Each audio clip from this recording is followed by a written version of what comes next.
12 minutes before 9. Boy, I tell you what, Andy and Megan Blake are here from the Produce Box with a great idea for your Super Bowl party, or any day of the week as far as I'm concerned.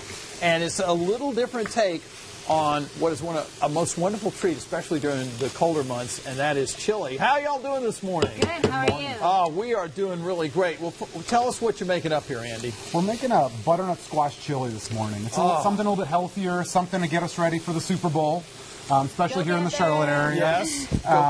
So we started by basically building a base of red onion, red pepper, and butternut squash. High in vitamin A, vitamin C.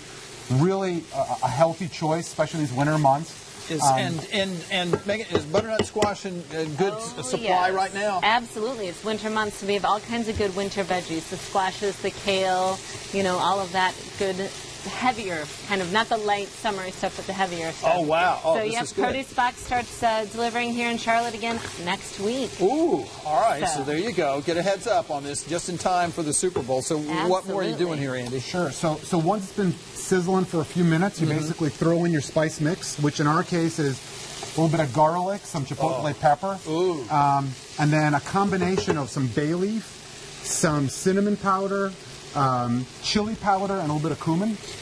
We're going to let that sizzle for about 30 seconds. What you want is those, what they call aromatics, to kind of really bloom. Yeah. And then after about 30 seconds or so, we kind of mix it through.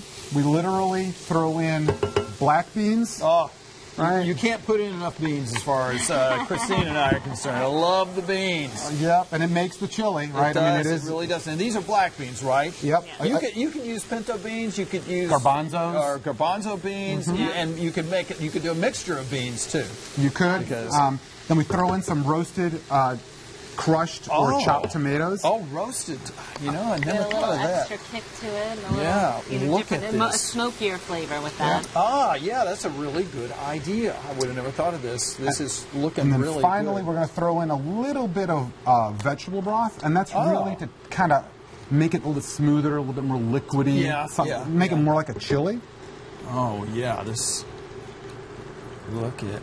And it's so colorful too. That's the other thing. I mean, how could you not want to eat this? It just looks good to begin with. And kids need to learn to eat this kind of chili as well because it's so healthy for them. Absolutely. Well, and the butternut squash gives it just a little bit of sweetness too, so it winds up being just a really nice flavor. Yeah. Now, how long are you going to let this cook?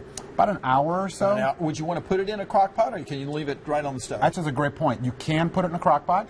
Slightly different setup. You basically want to kind of load everything up first thing in the morning, let it cook on low for about 6 to 8 hours. But by the end, you basically have this. Take a look at this. Is that not just fantastic? And you all have this recipe at the Produce Box. I mean, how can we find your recipe? Well, I think we sent it to you guys, so it'll be on your website, but it'll certainly be available on the Produce Box blog. Yes, WBTV.com. Wow. Yep. That is looking so good. And then the really nice thing is you can add kind of toppings to it. So literally all it takes is a scoop at your Super Bowl party. There you go. And we've run out of time. Andy and Megan Blake, the Produce Box, and a great chili without meat. This is great for the Super Bowl. Thank you all for being here. Thank you. Handling your own workers'